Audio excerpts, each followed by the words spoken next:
In this tutorial, I'll show you how to enable dark mode in NetBeans IDE. It's a simple process that takes less than a minute, and I'll walk you through each step. First, open your NetBeans IDE and wait for it to fully load. Once NetBeans is open, look at the menu bar at the top of your screen. Click on Tools, then select Options from the drop-down menu.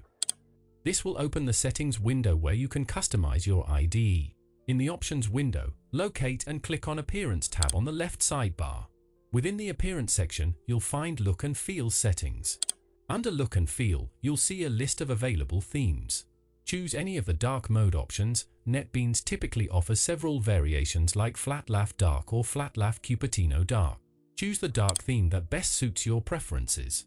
Then, click Apply to save your changes, followed by OK to close the settings window. For the theme change to take effect, you'll need to restart NetBeans. Simply close the application completely and reopen it. When NetBeans launches again, you'll see your new dark mode theme in action. Your NetBeans IDE is now configured with dark mode, which can help reduce eye strain during long coding sessions.